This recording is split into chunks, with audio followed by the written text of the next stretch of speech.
अनजान नंबर से I call जिसने मेरी जिंदगी की दिशा बदल दी। रात के 11 बज रहे थे।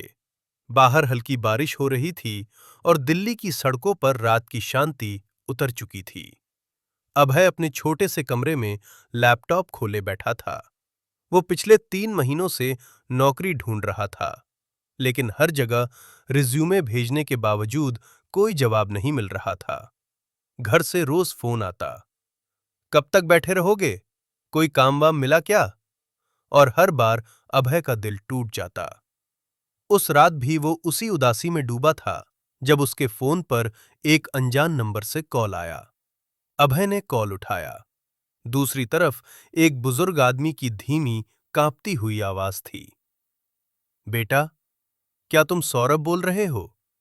अभय चौंक गया। नहीं अंकल, आप गलत नंबर पर कॉल कर रहे हैं। ओह बेटा, माफ करना।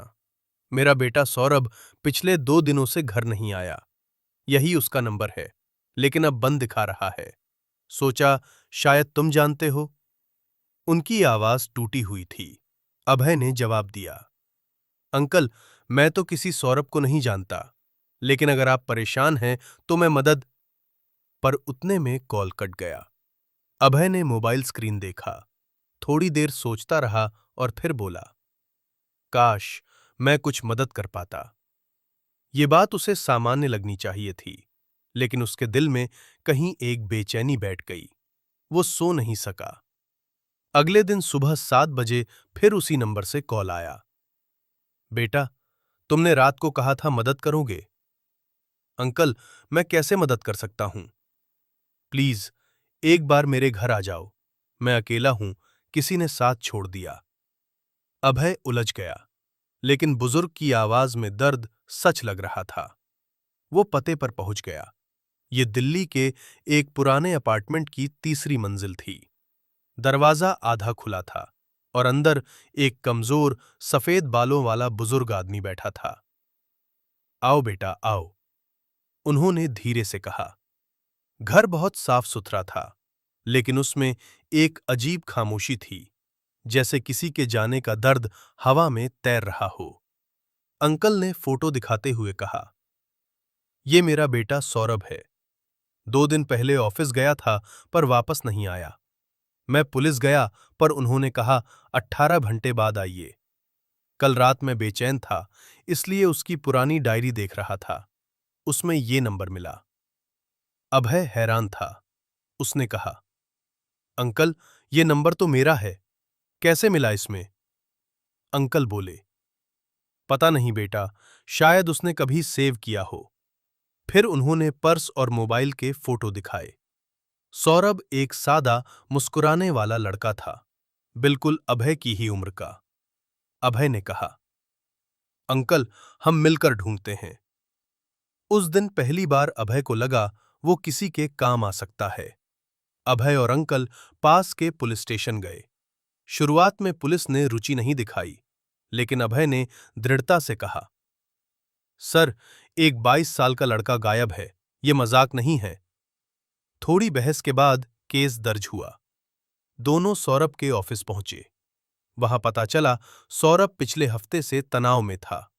उसका प्रमोशन रोक दिया गया था और एक सहकर्मी से झगड़ा भी हुआ था।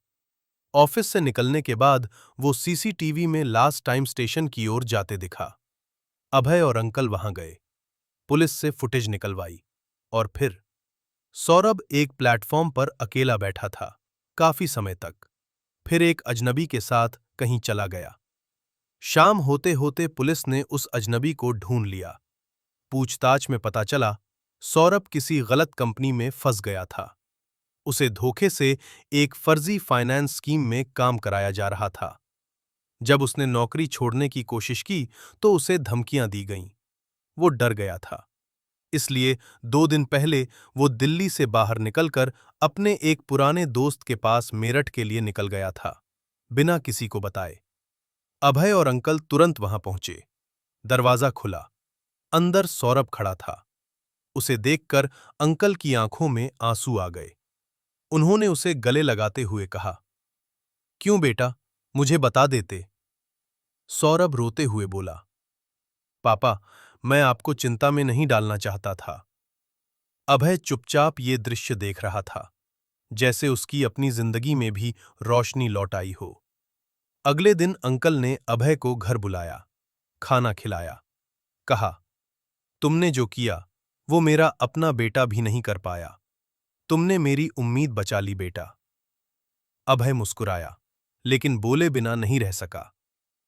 अंकल, आपकी वजह से मुझे भी रास्ता मिल गया। मैं इतना समय अपनी लाइफ में खोया था। आपने मुझे ये सिखाया कि एक इंसान दूसरे के काम आकर, कभी कभी किसी अजनबी की मदद करते करते हम अपनी जिंदगी की दिशा खुद पा लेते हैं। दुनिया में अच्छाई अभी भी है, बस किसी एक कदम की जरूरत होती है।